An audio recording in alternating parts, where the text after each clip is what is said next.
it was a terrible dynamic. My stepdad was a very mean drunk, and he was an alcoholic. And at that point, my dad had just taken a swing at my mom, and I got in the middle of it, and I got the swings, and Mom didn't protect me, and that was really hard. And so she tried to instill in me the fact that I was fat, ugly, and stupid. Aww. Those were the tracks that I had to remove from my head. So when I got to the mental hospital to visit my daughter, I checked myself in. I just kneeled beside the bed in my hospital room and just cried out, Lord, I cannot do this anymore. My life is completely out of control. I was actually sitting in the parking lot of Walmart with the 2 bottles of pills to kill myself. Have you ever been on a roller coaster? And I'm not talking about the kind you find at Six Flags. I'm talking about an emotional roller coaster. As we go through life, sometimes it seems that we are slowly climbing a large, scary mountain, only to be flung downward towards an emotional darkness. And just when we feel things are leveling off, we go through a corkscrew of pain. Sometimes this pain is caused by others, and sometimes we are our own worst enemies. Sometimes it's relationships that throw us into a circular loop, only to stall out while we are upside down. Is there anyone controlling this emotional roller coaster? And is there anyone who can give me comfort, peace, and courage? Or am I left to figure this all out on my own? These are questions that I want to discuss as my guest tells us her life change story. I'm Eric Hutchinson, and this is the If Nothing Changes podcast. So, hey, friend, why don't you introduce yourself and let the listeners know who you are? Well, thank you for letting me be here. My name is Rhonda Kerr, and I've been in Northwest Arkansas for 7 years now, and I really love it here. Oh, well, Rhonda, thank you so much for volunteering and agreeing to be on my podcast. So every story, and this is a Life Change Story podcast, has a beginning. So why don't you start off and tell the listeners and myself kind of where your story began, where you were born and raised. Yeah, so I was actually born in Mitchell, South Dakota, and my mom was 15 when she got married to my father, who was 22. Wow. And so they got married on February 14th, and my birthday is November 15th. So exactly 9 months later. However, their marriage ended, and my grandparents actually raised me. Oh, wow. Yeah, so how old were you whenever that happened? That's a really good question because nobody actually knew how old I was. I never really started asking questions until a lot of the people were gone who could answer. But I was somewhere around 2 years old. So now you were with your grandparents now, so you didn't have any siblings then with your grandparents? Actually, I had an uncle that lived with us because he was only about 12 when my mom had me. And so he was like my bigger brother and still is to this day. So I grew up in South Dakota until I was 10. And then when Mom got remarried, she married someone from Indiana. And so they pulled me from my home with my grandparents and took me to Indiana, where I knew nobody. That's kind of hard at 10 years old. And then I did have a brother and a sister at that point. I got a brother who is 10 years younger than me and a sister who's 12 years younger, half brother and sister, obviously. And then an interesting part about that, asking about my siblings, is I have a stepsister that actually was in school with me, but I couldn't tell her she was my sister. Really? Yeah. So they forbid you to tell her that? Yeah. So my stepdad's ex-wife coerced him into signing over all his rights. Oh, wow. And so I knew she was his daughter, but she didn't know she was his daughter. And so we were in high school together, and I couldn't say anything to her. So how did you find out that you were even related to? Did he tell you that? Yeah. Oh, okay. Yeah, I knew all along. I would run into her in different places. I would run into her mom, his ex-wife, and I knew all of this stuff because, I mean, my parents just didn't keep a lot from me. Wow, that's So, really difficult, isn't it? was. So did you become friends with her or not? Not really, but it was very interesting because at one point we had a family meeting. She was about 16 when she found out that my stepdad was her dad. And so they called a family meeting. And after the family meeting, I told my stepdad and my mom, I said, she's pregnant. Because I knew her boyfriend because he was in my graduating class. And I was like, yeah, I think she's pregnant. And that's what it was. And so her mom was, caused a lot of trouble. Her mom basically was like, you need to go live with your father. And she didn't even know that her stepdad wasn't her father. So what did she say to you whenever she found out? Yeah, it was an interesting time. But we don't have a relationship today. Oh, so, but that's hard. Yeah. Well, let me go back just a little bit. So you're 10 years old, you're living with your grandparents, and I'm, again, making a little bit of an assumption that you had a decent relationship with your grandparents. So whenever your mom said, hey, I just got married, I want you to move back in with me. And I mean, was there even a choice given, or it was no choice? And were you angry at your mom about that? So there was no choice given. I was very, very close with my grandfather. He was my world, and I was his. And so when they moved me, 600-700 miles away, it was really hard for he and I. And I was very angry. My mom only being 15 years older than me, but she didn't know how to be a mom. And I always felt like she just wanted me back so that I could babysit.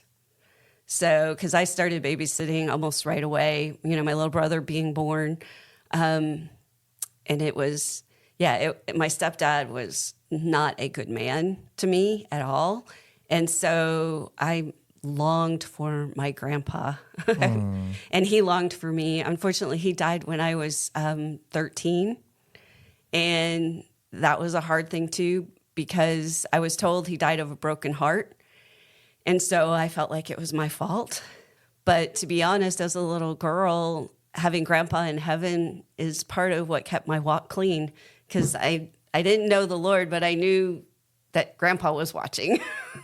Well, so you said you didn't know the Lord. So let me ask you this question, because I always ask, was there any religion or faith in either your grandparents or your mom's life as a child? So I was baptized as a baby as a Lutheran because my biological father was Lutheran and that family was Lutheran. And then growing up with my grandparents, we went to a First Reformed church. And so I knew the Bible stories and that kind of thing. But then at 10, when I moved in with my mom and stepdad, my stepdad was very, very angry with the Lord. So he is one of 7 children, and his mother died when he was pretty young, and he did not allow religion in our home. And so for me, it was really hard because after 10 years of going to church, and then all of a sudden to be told I couldn't go to church, we had a kind of a little conversation, and the agreement was made that I could go to church if I got there on my own. But let me go back. So you moved back in with your mom and your stepdad. What was the dynamic like in your household? I mean, was there a lot of conflict, or was it everybody happy? And, was it a lot of love, or was there a lot of fighting? Tell me a little bit about growing. So there from age 10, when you moved in with your mom and your stepdad, and there were some other siblings there that you didn't know initially. And so how was that dynamic, in your younger years there? So there weren't any siblings initially. My little brother was born shortly after I moved back.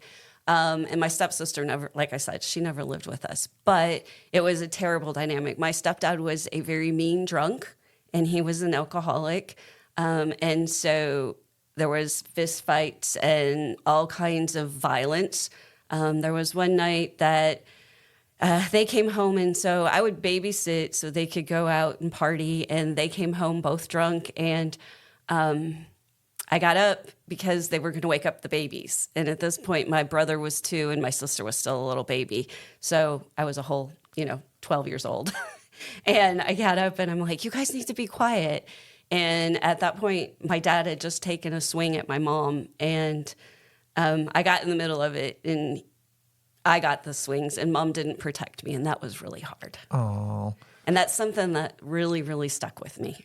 So was that a one-time event, or did that happen multiple times? Him beating her up happened a lot. Me getting in the middle, I didn't do that again. Yeah. I learned very quickly just to stay in my room and shut the door. Wow. So tell me, what did that tell Rhonda about you? What did you think about yourself? And I know that you're going into you said 12, so that's the early adolescence, but what did you believe about yourself? I mean, did any of that abuse or any of the things that surrounded you, did that give you any identity? What did you think about yourself? Absolutely. So, that when you're looking at those preteen years, those are really identifying years. And so one, it taught me I can't trust anybody, when my mom didn't protect me. 2, my mom was very jealous of me. And again, we weren't that far apart in age. And so she tried to instill in me the fact that I was fat, ugly, and stupid. Aww. Those were the tracks that I had to remove from my head, So at my lowest point, that was the tape that was playing. You are fat, ugly, and stupid. And so those were things that I had to fight for a very long time. So what were you like in school? And were you confident, or were you shy, or were you outgoing? So I'm an extrovert. There's no doubt about that. But I was also someone who always thought I had to prove I was lovable. So I'm a perfectionist, straight A student, graduated, I think, 13th out of 530 from high school.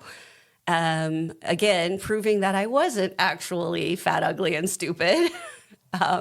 That kind of thing. But more so when you get down to the root of it, it was proving I was worthy, because I never thought I was worthy of anything.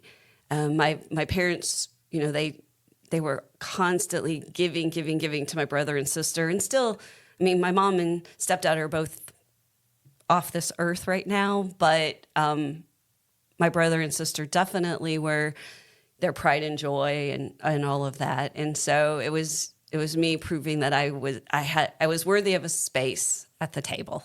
So it sounds like a little bit of low self-esteem. Oh, absolutely. So whenever you got into high school, and of course high school, the teenage years, that's when teenagers sometimes rebel. That's when sometimes they get into substance abuse or whatever. They start exploring, they start experimenting with some things. So what did that look like in your life? Did you try to medicate with anything or not?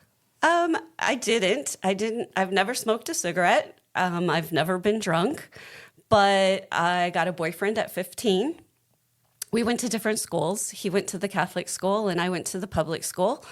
But he was at that point, he was my savior. His family, he was the oldest of 5 in his family. His mom was the best person I'd ever met in my life. And so I just focused on school and him. And that's what kept my sanity. But you were 15. Mm-hmm. So you had, several years in high school. Did you guys stay together all the way through high school then? We did. We got engaged my junior prom night. Oh, wow. We got married between my junior and senior year of college. Okay. So you were in high school, all through high school. So this was a really long-term relationship. Yes. So there wasn't any dating going on there or anything. So, with other people. Right. So, No, he was the only one I dated in high school and college. Okay. So when you graduated college, you said not college, you graduated high school. So you went right into college. Is that correct? I did. And he go to the same college? He did. So he actually was a year ahead of me. So he went off to Purdue a year before I did, but we maintained that relationship long distance. We were already engaged, like I said. And I had already been accepted to Purdue my junior year of high school. So I knew I was going there too. What'd you major in? I'm a computer geek. Ah. Yeah. So I majored in computer technology back then. Wow. So you said you got married your junior year Correct. in college? Yeah, so we got married between my junior and senior year of college. His dad made a deal that he would not support us in marriage or anything, like unless he graduated from college first. And that was a really loving thing because his mom and dad got married while they were still in college, and then they got pregnant right away, and he never got to graduate. And so he didn't want that for us. So he said, if you guys wait until Gary graduates, then we'll support you and pay for the wedding and all of that kind of thing. So that's what we did. So he graduated, and we got married a couple of weeks later. And at the time, I was actually an intern at Dow Chemical in Midland, Michigan. And so he got to, after we got married, he got to come up and just play golf all summer while I worked. So did anything change after you got married or not? Early on, it was really good. However, for me, I was a yeller. Okay, so when things didn't go quite right, I would yell or whatever. And he came from a family that never fought, like never a cross word. And when he told me that, I was like, how can that even be? You know, because I'm from a physical fighting family. And but it was true. His parents never fought. And so kind of to help out the story, we did end up getting pregnant right away. So my senior year of college, I was pregnant with my first. Wow. And so that, changes dynamics in a marriage very quickly as well. But we had 3 kids very quickly, and I have 2 in heaven as well. So I spent most of the first 7 years pregnant. So that was, a lot of pressure and that kind of thing. So you had some miscarriages, right? My first one was twins, and I lost one of the twins. He actually absorbed into the prominent twin, which back then, you didn't do ultrasounds and all of that kind of stuff. And so they didn't know, but now they actually can stop that from happening. They can identify it and stop it. But when you have a dominant one, sometimes they just take everything from the other one. So that was the first one. And then after that, I had a second one that was a miscarriage. And then I had 2 healthy girls. Oh, so tell me about, you've got kids. There's a different dynamic in your relationship. So do you recognize now any dysfunctions in your marriage after the kids came along? So you said you're a yeller. I mean, as your kids start getting older and as things start not going your way, some of that stuff starts coming out. So how was that dynamic with you and your husband after the kids came along? Yeah, so it was hard. And we had made the decision that I would not work full time once we had kids. We just didn't expect to have them so soon. And so I ran my own business throughout that. But my husband was, he ended up getting his master's degree because I had a year left when we got married, and he was already graduated. So he started his master's, and then we stayed for that extra year. And so he had his master's degree, and he, climbed the corporate ladder. And so he was focused on that, where I was focused on the kids. And I just worked, when they took naps or at night or whatever. And so a lot of dysfunction there. He didn't understand my life. I didn't understand his. It was very hard for us to figure that part out. We did, have a lot of issues with just the way that we raised the kids and that kind of thing. But we made it through. All 3 kids are very successful today. So how long were you married? 17 years. 17? That's a long time. Yeah. So we dated for 7. It was a total of 23 years. So yeah, I think we dated for 6 or 7 years and then married 17. So was God, faith a part of your marriage or not? We were Catholic. And so that's religion. It was very religion. We never missed a holy day. In fact, my middle daughter is born on a holy day of obligation. So she grew up always having to go to church on her birthday. But we didn't have a relationship with the Lord. We didn't pray together. We didn't read God's word on our own. None of that. So the interesting part is the marriage ended on Valentine's Day. of 2003. And if you remember, my parents got married on Valentine's Day. Right. So, yeah, that's another story. But so 2003, it ended. And when we decided that the marriage was over, I was at a very, very low point in my life. And I had friends who said, give yourself a year and you're going to be better off mentally, physically, and spiritually. And I did not believe them. And a year later, almost exactly, February 22nd, 2004 is when I surrendered my life to the Lord. Oh, wow. Yeah. So it was almost exactly a year. So how did your kids take the divorce? Yeah. So, so that year that I survived, my son actually tried to commit suicide. He was 15, and he was not successful. Praise the Lord. And then a little while later, my middle daughter threatened to commit suicide and ended up in a mental hospital because I was not about to go through all of that again. My son actually was in a mental hospital also when he tried to commit the suicide. We got through that. The next one. And so I was on my way to visit my daughter when I had a full-on panic attack. So I was driving down the interstate and I blacked out. And only by the grace of God did I wake up in the median. I totally blacked out. I was the only one in the car. Nobody got hurt. Nothing happened. But when I came to, I was parked in the median. So that was totally God. So when I got to the mental hospital to visit my daughter, I checked myself in.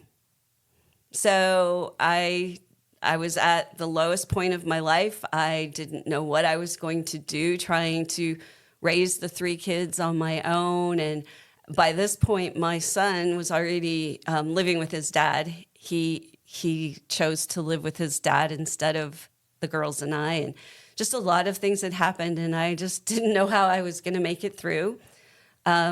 So it's an interesting thing that you said that you were on your way to visit your daughter, and so why did you black out? Was it that you weren't getting any sleep, or you just were you said you had a panic attack? I had a pure-on panic attack. So, so at this point, we're a year out from the divorce, and I was actually engaged to another man, and we had a family conference with my daughter at the mental hospital. And on our way home, my fiance, said he couldn't handle it anymore. And so he had no kids of his own. He had never been married. And so dealing with my 3 was a little bit much, and dealing with one, that was threatening to commit suicide. So my world had fallen apart again, So dealing with the kids and now dealing with the second big disappointment, rejection. Rejection is definitely a root for me because my own parents rejected me. And so that was a very, very deep root that had to get pulled out. But so I was driving and just everything's going on in your head about, what are you going to do? He's rejected you, and, you're failing as a parent, and, all of these things that Satan just wants to attack you with. And that's where the full-on panic attack came on. I couldn't breathe, and that's why I blacked out kind of thing, because I just got to a point where I just had no idea what I was going to do. So you came to in the median, and you went on to your daughter's location, the hospital, and you said, I need help too. I did. So when you check yourself in, each state has their own laws. And at this point, I'm in Tennessee.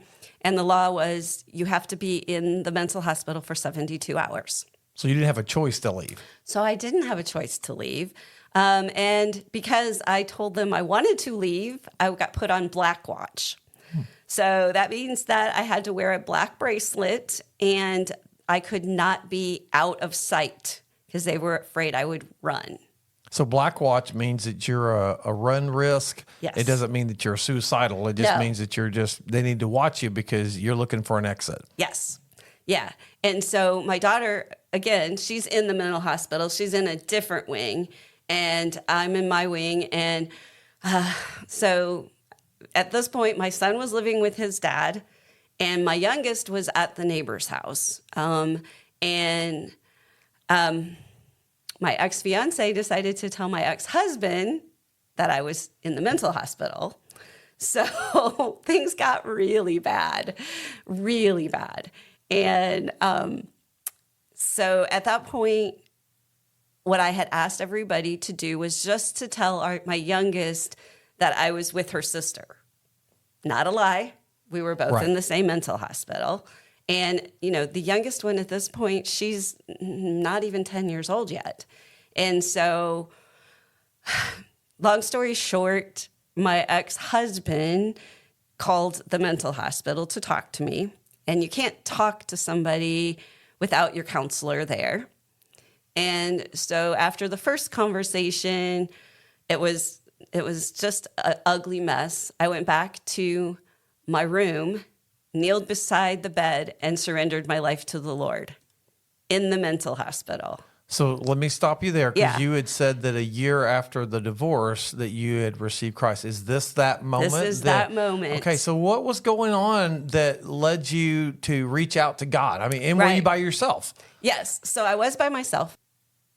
So at that point, I knew about salvation. I knew about surrender. I just hadn't done it yet. And with my life completely fallen apart, I just kneeled beside the bed in my hospital room and just cried out, Lord, I cannot do this anymore. My life is completely out of control. Please take the wheel. And, that song, Jesus Take the Wheel, that's where I was because I listened to country music. And so that was a song I knew. And so it was just one of those things that I was just like, continuing to reach out. I needed help. I knew I needed help. And I knew God was there to help me. That's a miracle. Mm-hmm. I mean, you think about how you kind of made a switch right there in your room by yourself. So would you say that was your low? That was my absolute low. That was your low. Okay, so how did things start to change for you after you accepted Christ? Oh, my goodness. Well, everybody wants to think that as soon as you accept Christ, your life's going to be perfect. And it's not. I mean, it wasn't.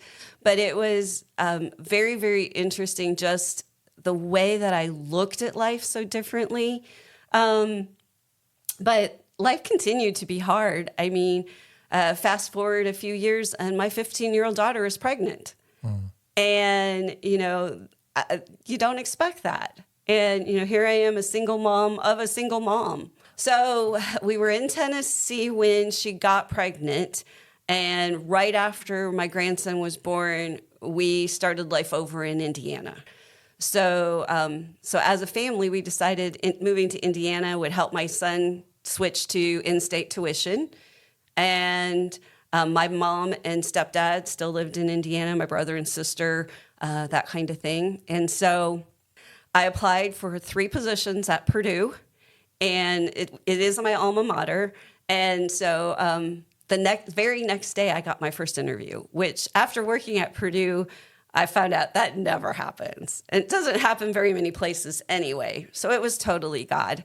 But yeah, I think it only took the whole process was 2 weeks before I had a job.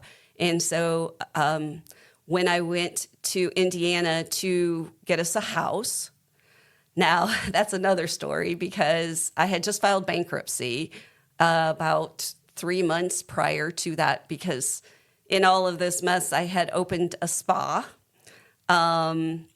So yeah, my story goes all over the place. But anyway, so had just filed bankruptcy, had a teenage daughter pregnant, all these messes, right? And so I went to get us a house, and It's funny because my youngest daughter at that point was, she's 10 years old, maybe 11. And she gives me a list of her demands of the new house. Oops. And so I thought, well, I'm not even going to be able to get a house. I just filed bankruptcy, right? But while I was getting the house, her dad convinced her to stay in Tennessee with him. So that was one of the hardest parts of my life. Moving to Indiana with my daughter, her son, and the father of the baby, and leaving my youngest behind. My son was already at Purdue as a student, but leaving even one of my children was really hard. So I was there, I think, 8 years. At one point, all 3 of them were at the university. Then as soon as I could leave, which was my youngest one's senior year. So after that, I moved to Indianapolis. From there, I moved to Nebraska. From Nebraska, I moved to Alaska. Wow, that's a major move. Wow. So I moved to Alaska, and I was only in Alaska a few months because that was an attempt to reconcile my 3rd marriage. Okay, so I've missed a lot. You missed a lot. Okay, so I was going to ask you if you had any kids that were still with you at this point. But so tell me, back it up then and tell me kind of, last with Indiana working at Purdue.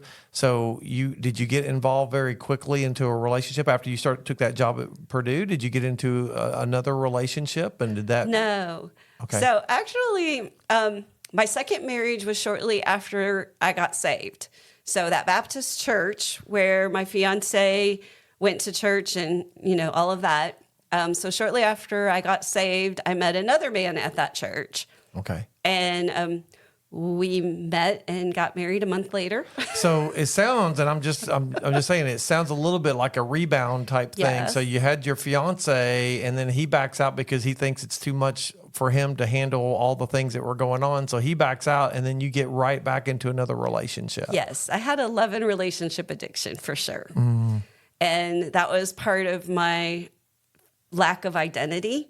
So I felt like I had to have a man to be whole. And remember, my first husband was since I was 15, right? Right. And so, my 2nd marriage, he actually walked out the day we found out my daughter was pregnant. So we were only together about 6 months. And, that was one of those where I was like, don't let the door hit you in the butt on the way out. I've got bigger things to deal with. So from that point, it was about 6 years before I got married again. And it was while I was at Purdue, but not right away. But he had been a Purdue professor, and he was also in IT. He had 6 kids. Wow. And he had custody of 5 of the 6 kids and part-time custody of the 6th one. And so part of me was like, he's got to be a great guy, right? He got custody of his kids. No men get custody of their kids. Well, I found out later that it was kind of because his wife went a little crazy and just left. So that part of my life is a very emotional roller coaster. He was very controlling, and it was not a good situation. So did you still have kids living with you? So no. Okay, so it was just you and then him and his kids. Right. 5 kids. Yeah. Right? Yeah, he had at that point there were 3 at home, and then the one that went back and forth. So we had 4 at home with us, but they were all his. Mine were all in college. So how long were you married to him? So that's a really hard question because we got divorced, and then trying to make things better, we got married again. Okay. In Las Vegas. And then we ended up getting that annulled. And that was while I was living in Nebraska. So he was living in Indiana. I was living in Nebraska. We got married in Las Vegas. We got it annulled in Las Vegas. Long story there. And then the 3rd time we tried to make it work was when I moved to Alaska with him. So that was part of the reason why you moved to Alaska. Yes. Yeah. So he had always wanted to live in Alaska. And I felt like if we would get away from all his kids and his mom, because I always felt like number 10 in his life because he had 6 kids, 2 ex-wives, and a mom, and then me. And so he, I felt like if we went to Alaska, he would be happy. And we drove for 6 days from Nebraska to Alaska. Wow. But it wasn't very long before I realized that it was not going to work. So I fled Alaska with nothing. Alaska is an interesting place. So it was my birthday, which is November in Alaska, is very, very dark. And I was actually sitting in the parking lot of Walmart with the 2 bottles of pills to kill myself. No. I was sitting there, and I was saved at this point, but I didn't think there was a way out. But God tapped me on the shoulder and said, "Call your aunt."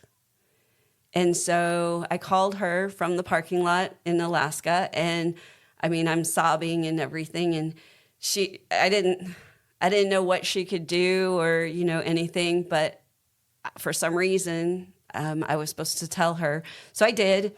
So she said, "Hold on, sit right there. I'll call you right back." So she talked to my cousin, and he actually bought me a plane ticket.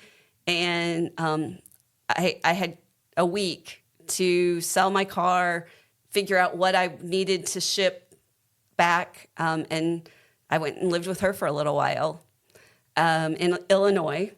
And so while I was at my aunt's house, I applied for jobs 40 hours a week. So it took me 2 weeks to apply for 140 jobs. And JB Hunt was the best job offer I got. And that brought me here 7 years ago. Okay, so that makes sense, what brought you here to Northwest Arkansas. So Tell me a little bit about the last 7 years. So you've mentioned a whole lot of things. Yes. And so one thing that I would, as an observer is that, just because we have Jesus living in our lives does not mean that all the problems are solved. Absolutely. We all have these hurts and these problems in our lives, and he guides us, we ask his help, and he gives us help, but we still have things to work through. So when you got here and you're working at JB Hunt and you're by yourself, you don't have any kids with you at that time. Don't know anybody. So how would you say you're healthier now than you've ever been? Absolutely. Okay, so what led you to the health? So I moved here not knowing a single soul. And again, it was a start over, right? Because nobody knew me, nobody knew my past or anything, and I thought, I can do this, nobody's going to know. And so I attended Mosaic, which is Fellowship's Saturday night service, and they were doing a series on Celebrate Recovery. And I was like, well, I don't have anything going on Friday night, so why not, And I had gone to actually AA meetings when I was in Nebraska. Now, remember, I've never drank, but I grew up with my alcoholic parents, and they didn't have Al-Anon. So I had heard that AA worked for Al-Anon as well. So I had gone to AA. So I thought, hey, I'm going to check out what Celebrate Recovery has, because I thought drugs and alcohol. Well, I found out it's a whole lot more than drugs and alcohol.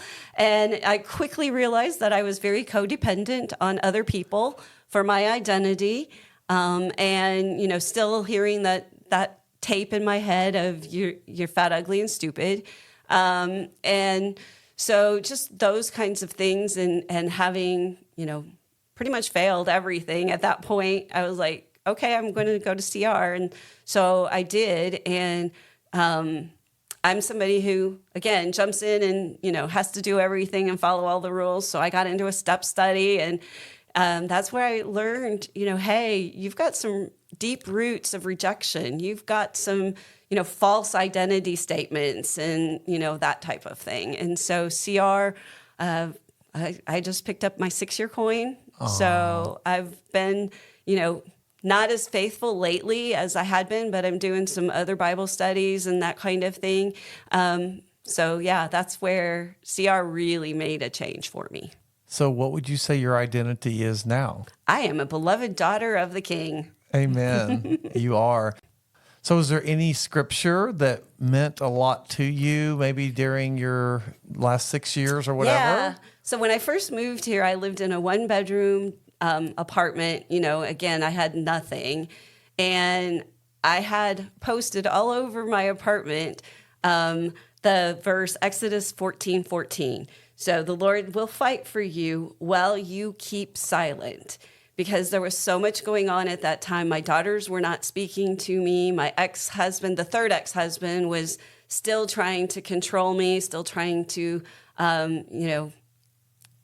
push me back to him, all these different things. And so I wanted to fight.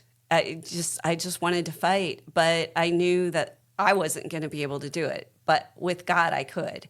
And so Exodus 14:14 was really a verse that I held on to. Amen. So what message do you want to give the listeners?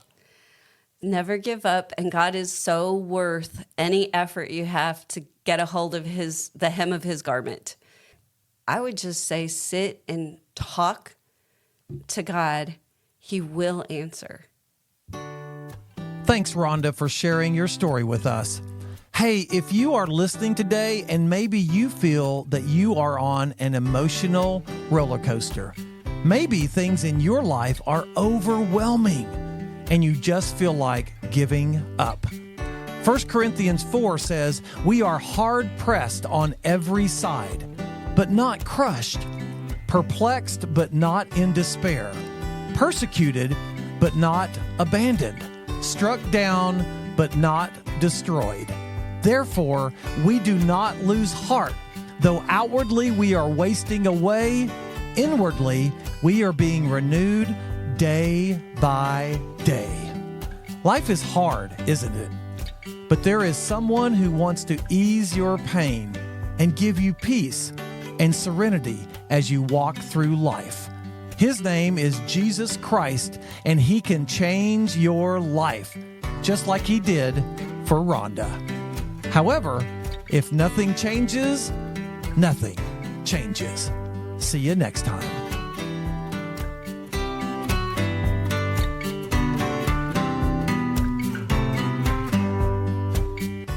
Hey, if you are still listening and you like this podcast, I want to encourage you to listen to previous episodes because they will help to inspire change in your life. Also, if you like what you hear, please leave a positive review because it helps to bring this podcast to others. But no matter what, may God bless you and may God bring positive change to your life.